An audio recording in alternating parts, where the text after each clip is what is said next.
Puss in Boots. Once upon a time, in a special little village, there lived a kind miller and his smart cat, Puss. The miller didn't have much, but he loved Puss very much and treated him like family. One day, the miller got sick, and he had to leave Puss with his young son, Jack. Puss and Jack soon became the best of friends, and together, they tried their best to get by. One morning, as Jack was walking through the fields, Puss noticed a pair of fancy boots lying by a riverbank. He had an idea and brought the boots to Jack. "Put on these boots, my dear friend," Puss said with a sparkle in his eyes. "They will make you look like an important person, and people will treat you well." Jack was amazed as he put on the boots, and magically, they fit him perfectly. With Puss by his side, Jack put on the boots and set off for the neighboring kingdom. Puss told Jack his plan.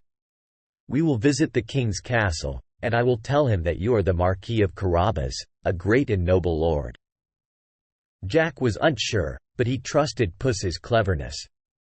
They arrived at the castle, where Puss approached the king with a bow. "Your Majesty," said Puss, "allow me to introduce the Marquis of Carabas." The king was interested and invited Jack to join his court.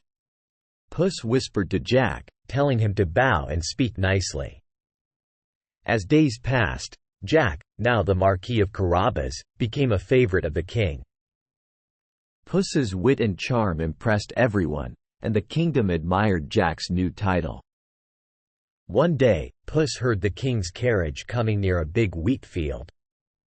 He quickly made a plan to impress the king even more. "Excuse me, Your Majesty," said Puss. "I have found a magical wheat field that can grow more wheat by itself. If you visit this field, you will be amazed." Curious, the king agreed to follow Puss. They reached the field owned by a mean ogre, but Puss was not scared. He cleverly convinced the ogre to turn into a mouse, and with a quick jump, he caught the ogre mouse. The king was amazed by Puss's bravery and the magic of the wheat field. He rewarded Jack with land, riches, and even a grand castle. With the king's blessing, Jack invited his father, the miller, to live in the castle with them. Puss, who had become a noble cat, lived happily with Jack and his family, enjoying the rewards of their adventures. The end. As always, visit us at www.readthetale.com for all your favorite tales and stories.